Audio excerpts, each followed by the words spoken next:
오늘 함께 나누실 하나님 말씀은 아모스서 6장 말씀입니다.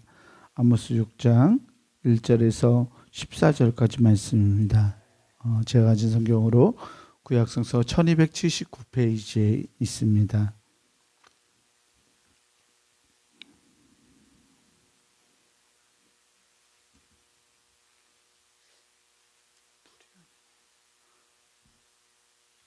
아모스 6장 1절에서 마지막 절까지 말씀. 제가 이제 여러분들 한 절 나누어서 교독하겠습니다. 화 있을진저 시온에서 교만한 자와 사마리아 산에서 마음이 든든한 자 곧 백성들의 머리인 지도자들이여 이스라엘 집이 그들을 따르는도다.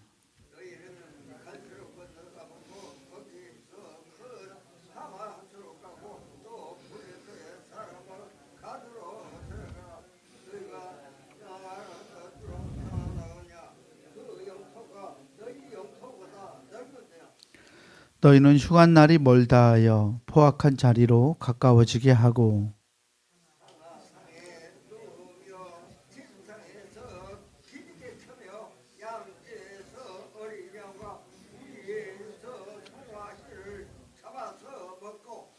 비파 소리에 맞춰 노래를 지절거리며 다윗처럼 자기를 위하여 악기를 제조하며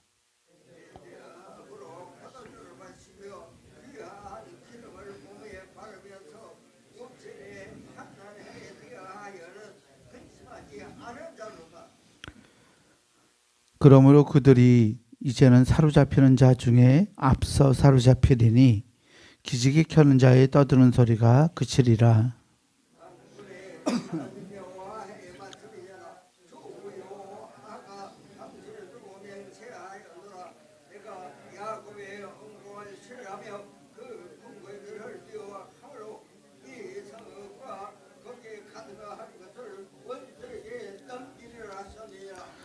한 집에 10사람이 남는다 하여도 다 죽을 것이라.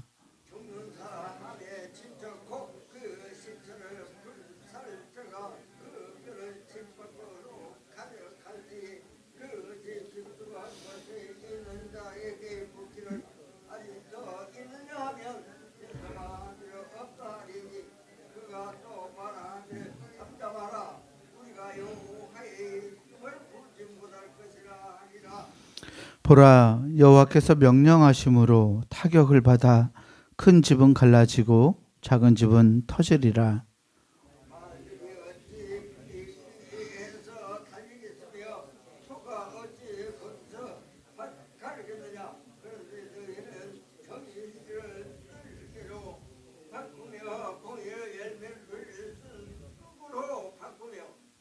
허무한 것을 기뻐하며 이르기를 우리는 우리의 힘으로 뿔들을 취하지 아니하느냐 하는도다.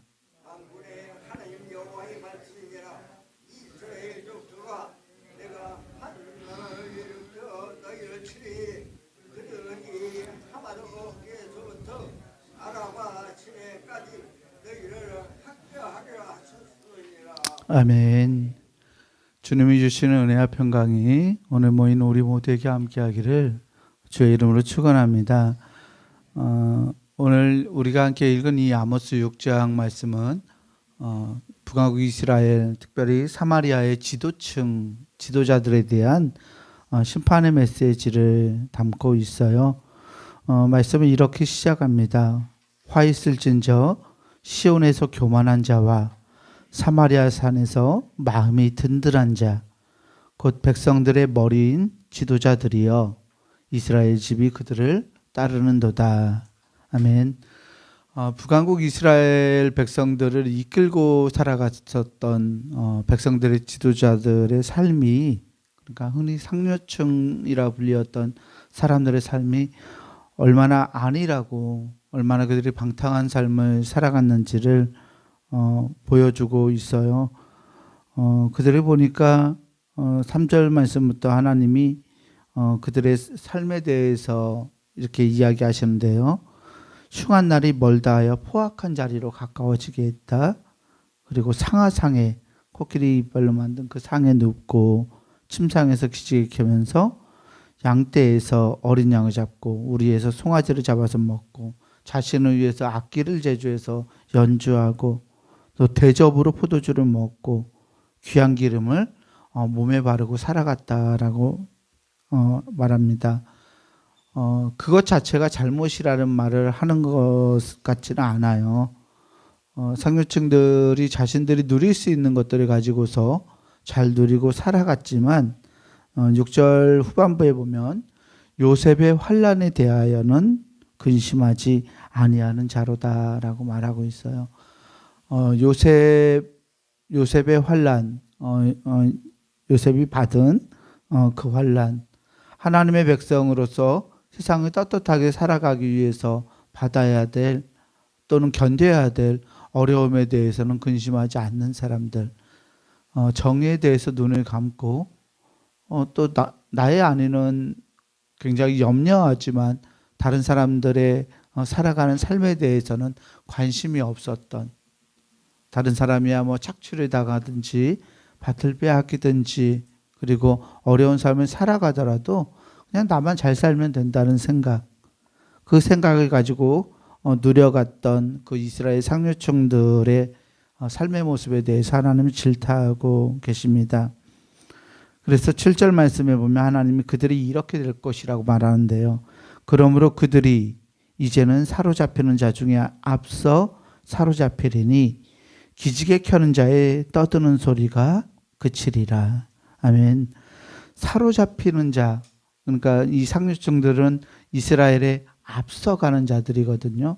북왕국 이스라엘에 앞서가는 자들이 앞서서 잡혀갈 거다라고 하나님이 선포하시는 거예요. 이 여로보암 시대에, 여로보암 2세 왕 시대에 이 북왕국 이스라엘의 어떤 힘 그리고 그들이 쌓아왔던 권력은 이 블레셋이나 그 밖에 주변 나라들을 막 정복해가고 영토를 확장하고 해서 굉장히 북왕국 이스라엘의 전성기를 맞이했었어요.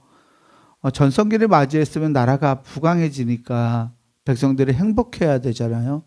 그런데 여로보암 2세 때는 나라는 잘 나갔지만, 나라는 흥왕했지만 백성들은 이 상류층들과 그리고 보통 일반 백성들의 삶의 질이 너무 많은 차이가 발생했어요. 사람들이 하나님으로부터 가업으로 받은 땅을 저당 잡히고, 신년이 오기 전에도 저당 잡히고, 자기의 옷을 저당 잡혀서 굶어 죽기도 하고 또 추워서 죽기도 하고 그렇게 어렵게 살아갔던 사람들을 성경은 고발하고 있습니다. 이웃이 어떻게 살아가든 나만 잘 살면 된다는 생각을 가지고 살아갔었던 이 북왕국 이스라엘의 모습이 하나님으로 하여금 그들의 삶을 심판하게 합니다. 그들이 예배 생활을 안 했을까요? 아니요. 자기들 상류층들은 그들의 이름값에 걸맞는 예배 생활을 했을 거예요. 물론 그들의 잘못은 하나님만을 온전히 섬기지도 않았어요. 하나님뿐만 아니라 자기가 섬기고 기댈 수 있는 모든 신들에게 자신의 삶을 기대면서 그렇게 살아갔기 때문에 하나님은 그들이 정의롭지 않다. 그들이 나를 사랑하지 않는다. 하나님이 그들의 예배가 냄새나서 받지 못하겠다. 너희들의 예배를 내가 받지 않겠다라고 그렇게 말씀하셨던 거예요. 8절 말씀을 보니까 이제 하나님이 이렇게 선언하세요. 만군의 하나님 여호와의 말씀이니라. 주 여호와가 당신을 두고 맹세하셨노라. 하나님이 자기 스스로 당신을 두고서 맹세하세요. 내가 야곱의 영광을 싫어하며 그 궁궐들을 미워함으로 이 성읍과 거기에 가득한 것을 원수에게 넘기리라 하셨느니라. 아멘. 하나님이 북왕국 이스라엘의 영광을 싫어한대요. 나라가 세지고 이름이 날려지게 되었지만 그 북왕국 이스라엘이 가지고 있는 이 영광을 싫어하세요. 그들이 교만했기 때문이에요. 그들이 하나님만을 바라고 하나님을 의지하고 살아가는 것이 아니라 자신들의 능력과 자신들의 힘을 의지하고 살아갔기 때문에 영광과 궁궐들을 미워한다고 말씀하십니다. 하나님이 그들을 원수에게 넘기겠다고 하셨습니다. 한 집에 10사람이 남는다 하여도 다 죽을 것이라고 하나님이 선언해요. 10절 말씀을 보면 특별히 죽은 사람의 친척 곧 그 시체를 불사를 자가 그 뼈를 집 밖으로 가져갈 때, 사람이 죽어서 뼈를 집 밖으로 가져갈 때에 그 깊숙한 곳에 있는 자에게 묻기를 아직 더 있느냐라고 하면 대답하기를 없다라고 할 거다. 그가 또 말하기를 그러면 없다라고 하면 잠잠하라고, 조용하라고, 우리가 여호와의 이름을 부르지 못할 것이라 하리라. 무슨 얘기냐면요, 하나님이 심판하실 때는 하나님은 그 이스라엘의 교만 때문에 심판하실 수밖에 없고, 그 하나님의 심판에 의해서 집에 어떤 사람들이 죽어나가게 되죠. 혹시 집에 깊숙한 곳에 생존자, 살아있는 자가 그 심판에서 숨어서 심판을 피해 있다 할지라도 그가 시체를 장사 지내러 오는 사람들에게 하나님의 이름을 부르지 말라고 경고하고 있는 거예요. 왜냐하면 하나님의 이름을 부르면 하나님께서 그 소리를 듣고 거기에 사람이 있구나 라고 생각해서 거기 가서 그 사람에게 심판하실 수 있기 때문에 자기들이 숨어 있는 것을 들키지 않기 위해서 잠잠하라고, 이렇게 혹시 하나님이 들으면 안 된다고 그렇게 말하고 있는 거예요. 보라, 여호와께서 명령하심으로 타격을 받아 큰 집은 갈라지고 작은 집은 터지리라 라고 하나님이 심판을 선언합니다.